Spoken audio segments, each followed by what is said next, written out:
Todo mundo falando da moça que foi esperando o Brad Pitt em Erechim. Vamos lá, isso é adoecimento da saúde mental? Isso é um crime virtual? É só uma das duas coisas? São as duas coisas, né? Talvez sejam as duas coisas. Não tem como saber porque eu não conheço essa moça, mas a gente pode pegar a informação, essa situação toda, esse burburinho todo, para trazer saúde e informação.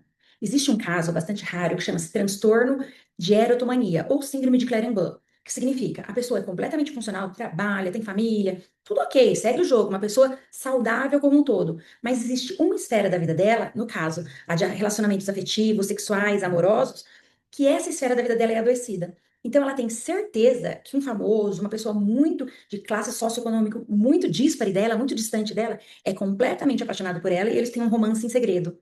Ah, eu vejo a TV e não precisa ser só de inteligência artificial, não, porque querendo ou não, esse mundo nosso atual cada vez mais, vai ser um facilitador para essas pessoas adoecerem, para quem tiver uma predisposição genética, né? Porque você vai ver aquele personagem conversando com você, mesmo que não seja ele de fato.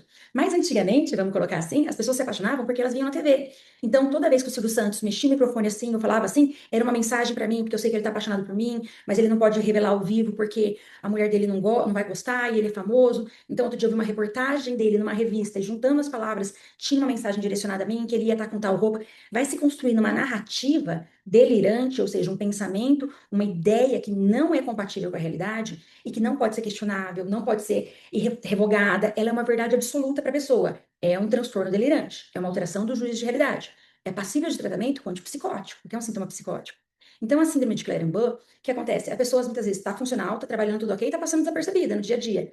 Mas quando toca na temática do afeto, da paixão, do platonismo, até de relacionar-se com alguém, ela cria um imaginário de que o famoso está apaixonado por ela. O que pode ter acontecido? Essa mulher tinha uma predisposição genética, eu não a conheço, tá? A gente tá pegando uma pessoa pontual, mais aleatória para usar como exemplo e trazer informação, que informação é saúde. Então, tem-se uma pessoa, não vou nem falar ela, tem-se uma pessoa que tem uma predisposição genética para transtornos delirantes, por exemplo. E transtornos delirantes sejam eles quais forem, ou uma alucinação, um delírio, nesse caso, um delírio, tá? Que é um delírio prevalente, né? Um transtorno delirante persistente, de muito difícil manejo, até pela dinâmica e de diagnosticá-lo. Então, essa pessoa tem essa predisposição genética e tá aqui, ó. Dia a dia, plena, trabalhando, fazendo tudo que tem que fazer, conversa com as crianças, com os amigos, uma ótima companhia, uma ótima pessoa. Não é sobre isso. Mas quando toca na temática de afetos, eu tenho certeza, ela tem certeza que ela está apaixonada por alguém, e esse alguém está apaixonado por ela. E que eles estão conversando, e que ela só não pode falar em alto, falar para todo mundo, porque é uma pessoa famosa. Uma questão de foro bastante íntimo, que é afeto, amor. Envolve alguém famoso que não pode descobrir que está se relacionando com você. Olha que campo fértil para o adoecimento. Porque é uma esfera que fica muito ali encapsulada, e a pessoa fica completamente capturada por aquilo.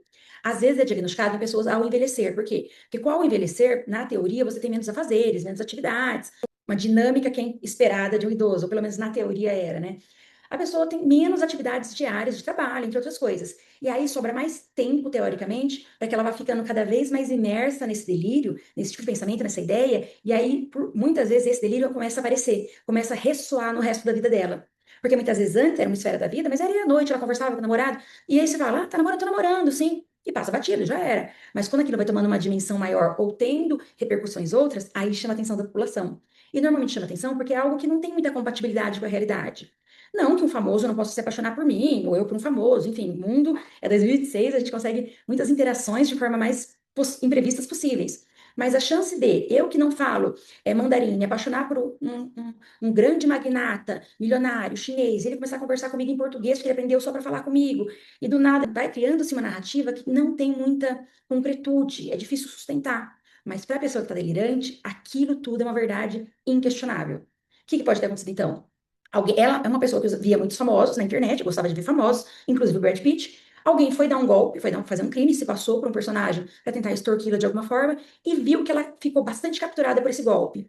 Ela muito capturada, pode ser essa pessoa muito capturada, né? No caso, a gente está criando essa pessoa, pode ser que ela já tivesse adoecida da saúde mental, ou tivesse um transtorno delirante ou outro, uma esquizofrenia, algum quadro ou outro, até estável, por que não? Ou uma pessoa que não tem nenhum adoecimento da saúde mental ainda, mas tem uma predisposição genética para transtorno delirante. E aí, nesse campo de reforço positivo, a imagem do Brad Pitt, entre outras coisas, ela foi criando, né, manifestando sintomas de algo que ela tinha uma predisposição genética. Não sabemos se é isso, mas de fato, olhando de fora, pode ser sim uma síndrome de Clendenin e alguém que percebeu, não com essas palavras ou esse adoecimento, alguém que percebeu que a pessoa estava cada vez mais capturada e que ali poderia ser um terreno fértil para lucrar em cima, extorquí-la, roubá-la, sei lá, seja o que a pessoa quisesse fazer, inclusive raptá-la, né? porque é uma coisa que, por ser um delírio, uma verdade absoluta, a pessoa não sai falando para os outros. Inclusive, se o policial chegar na janela do carro da pessoa e falar, ó, ele não vai vir não, ele tá em Los Angeles, sei lá, não sei onde ele tá. Ah, tá, porque depois ela recebeu uma mensagem no celular, que tem a mensagem subliminar, que é para falar que ela concorda, para eles não acharem que ela tá viajando, porque é um segredo, ele não tá em Los Angeles, está vindo para cá. Então, é um transtorno bastante grave, apesar de raro. Você já conhecia, não conhecia? Conta para mim aqui o que você sabe sobre esses transtornos delirantes ou outros transtornos que envolvem a sexualidade.